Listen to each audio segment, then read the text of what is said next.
Possibly, lahat na iimbestigahan mga kababayan. Siyempre, in aid of legislation, more than 40 members of the House of Representatives have filed a resolution to investigate the alleged robbery extortion of Peanut Gallery Media Network, the alleged acts. Tapos, mga kababayan, nag-backfire lahat. At may mga kumakalat sa social media, mga kababayan, na balita na sabi si dating Senate President Chis Escudero.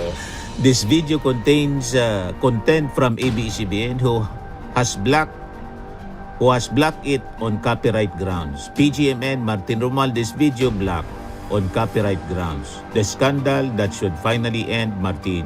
Ayun na yun na po yung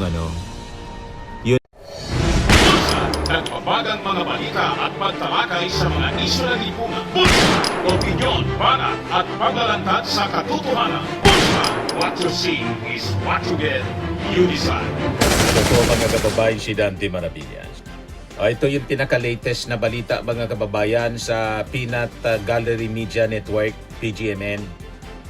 May about 40 members ng Congress nag-file po ng resolution para imbestigahin yung alleged robbery extortion na ginawa po ng PGMN founder na si Franco Mabanta. Possibly, lahat na iimbestigahan mga kababayan.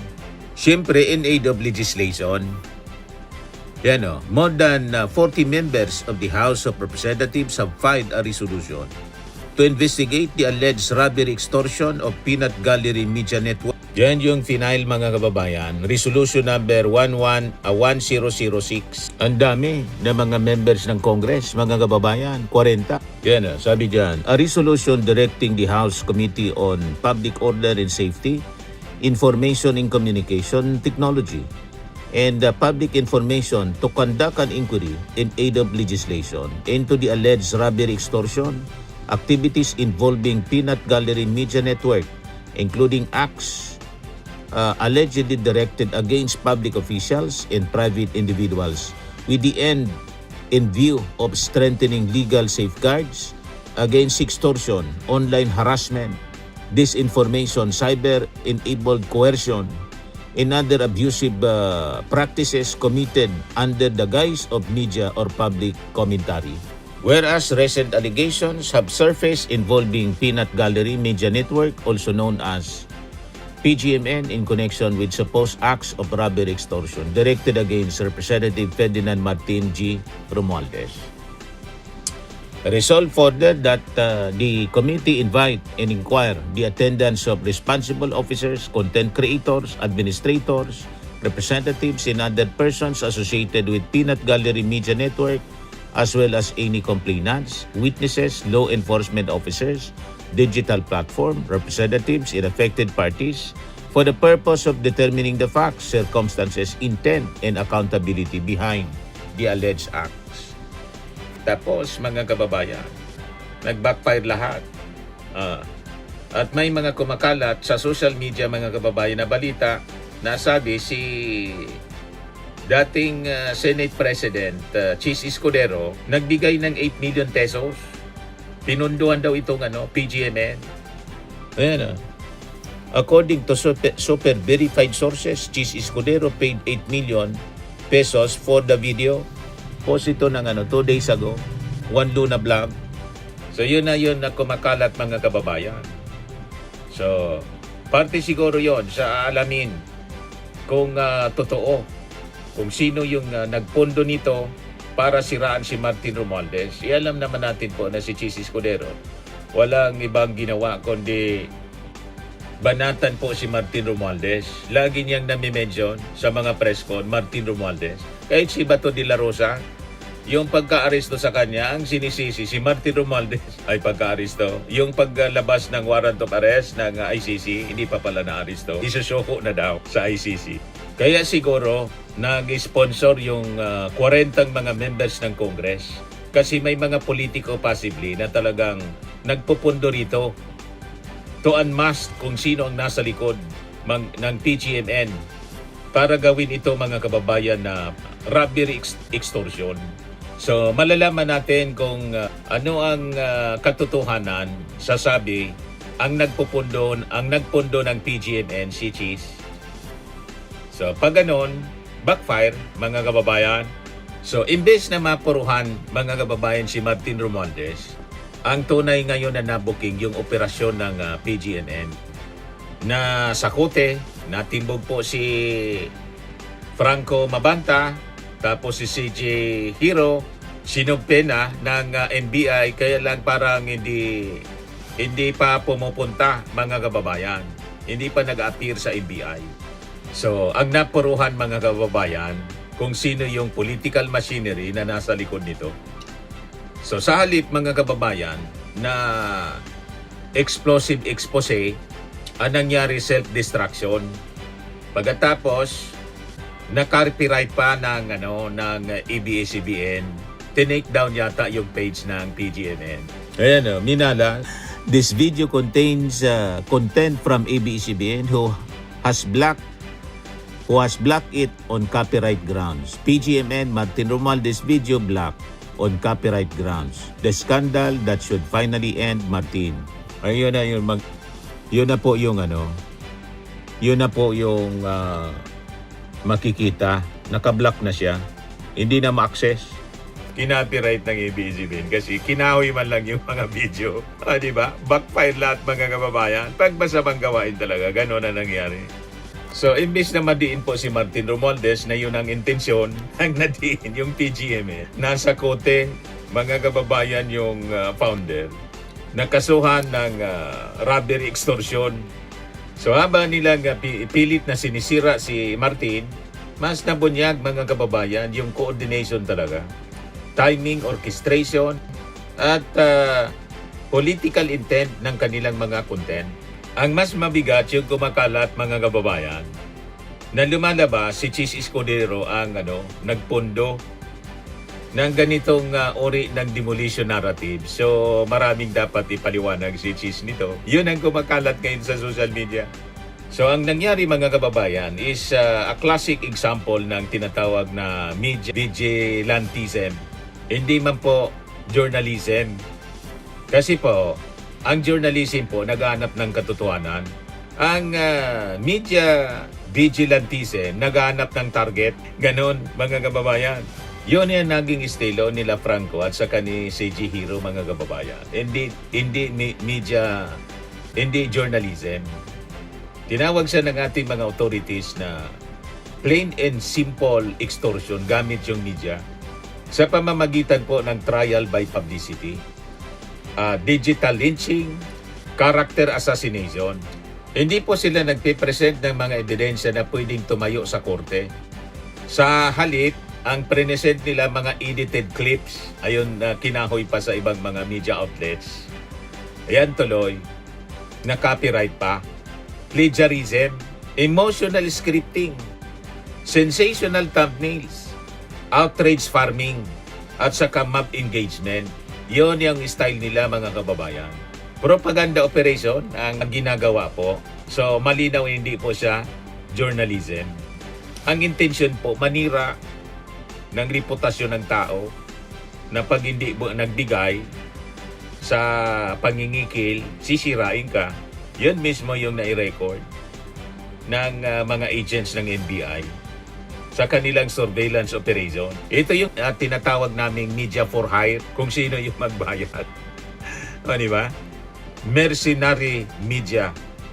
So, ang ibig sabihin, ang kanilang mga expose, hindi laging public service ang intensyon. Posible siyang funded ng politiko laban sa mga target na personality na kalaban na politiko. Yun ang nangyari kay Martin Romualdez. Kaya yon, nag-file na ng resolusyon yung 40 na mga members ng Congress para po tuldukan ang ganitong uri ng gawain. Napakasama ng ganitong uri ng gawain mga kababayan. Ayun, nabuko yung modus mga kababayan sa entrapment kay Franco Mabanta. So, yung pagkalat ng mga balita na si Cheese ang nasa likod, ito'y dahil hindi isang beses na nasangkot si Cheese Escudero sa ganitong uri mga kababayan ng aligasyon ng political hostage.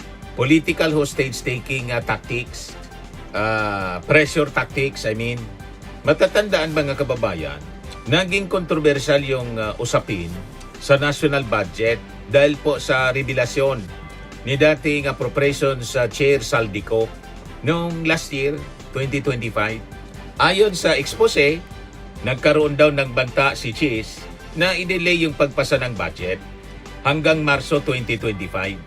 Yan yung report ng Abante News. Escudero nagbanta na bibitinin pagpasa ng 2025 budget. November 30, 2025. Nagbanta umano si Senator Chis Escudero na ibibitin ang pagpasa ng 2025 budget upang makuha ang 200 bilyong insertions ng Senado. Yan report ng Abante News Online. Cheese nagbantang bibitinin pagpasa ng 2025 budget para makuha ang 200 bilyong Senate insertion. Sabi po ni Saldico mismo. Diba? Sasanay siya sa pressure tactics, mga kababayan. Yun din ang eksakto, mga kababayan, na pattern, estilo, pattern ng style ng PGMN. Pressure, intimidation, leverage. Tapos, demolition pag hindi po nasunod yung gusto.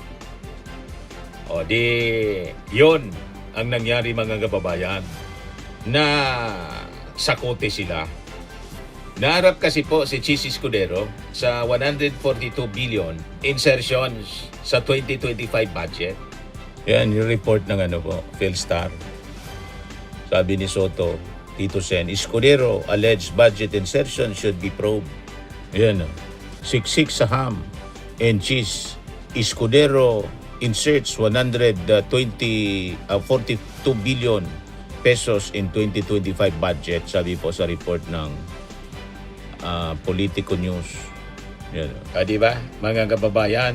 So ayun po sa report, malaking bahagi nito napunta nga po doon sa flood control.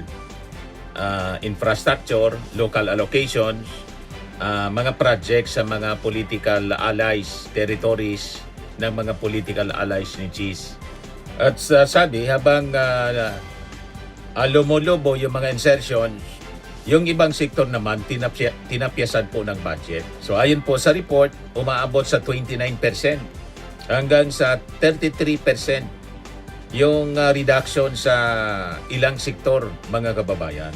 So habang yung mga ordinaryong Pilipino ay tinamaan po ng mga budget cuts, lumalaki naman po yung pork style discretionary funds or discretionary allocations.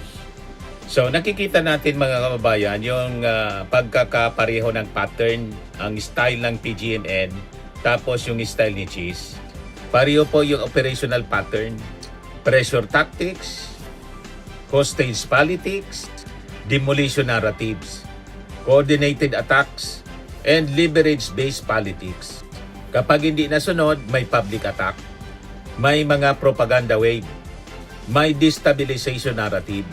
Kaya hindi po nakapagtataka kung bakit maraming mga observers ang naniniwala na ang PGMN, mga kababayan, ay hindi independent entity, kundi parte siya ng isang mas malaking political warfare machinery. At ang tunay na delikado, mas delikado, mga kababayan, ay kapag ang media ay naging extension ng political coercion, dahil hindi na po impormasyon yung umiikot, kundi manipulasyon. So akala nila, mga kababayan, sapat na yung mga propaganda, clickbait, at saka scripted outrage para magmukhang journalism ang demolition operation. Pero habang mas lumalalim, mga kababayan, yung expose, lumalabas na hindi po sila talaga watchdog ng katotohanan, kundi media vigilantes for hire. Mercenary nga po ang description sa kanila. Si Franco Mabanta, ayun, nahuli sa entrapment for robbery extortion. At ngayon, sa latest na balita, iimbestigahan po sila ng Kongreso. May resolusyon na, mga kababayan, authored ng more than 40 members ng Congress. O, di ba? Yan kasi. Max Firming and Lifting Cream, pinapahid po sa mga pulses in affected area. Mainam po sa paninigas ng mga kaso-kasuan. Ito naman po, Automax Radiant Serum. Sa mukha naman yung application, anti-aging po siya. You will look 10 years younger than your age. Sa mga cancer patients naman po, baka lang gusto ninyo itong itry. Neng siya red mixed fruit drink. Hindi mo po siya gamot, food supplement siya. Kaya lang, gawa siya mga kababayan sa goji berry. Yung goji berry may anti-cancer properties. O ngayon, yung mga inquiries ninyo, dumiritso na lang kayo sa aming messenger sa Facebook para masagot namin agad. Ayos pa? Ayos na ayos niya, Mr. Maravilla. Sa mga nagana po ng malinis and spacious fitness gym, pumunta lang po kayo sa aming Colossal Fitness Gym. May Grab car rental din po kami. But anyway, ito po pala yung aming bagong product na binibenta online.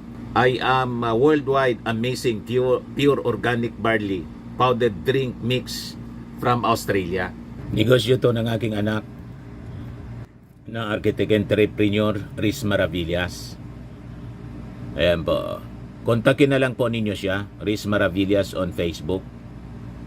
Ang mga health benefits niya, boost immunity, improves digestion, enhance energy levels, packed with antioxidants, prevent cancer. Ito naman po yung bago naming product na binibenta online.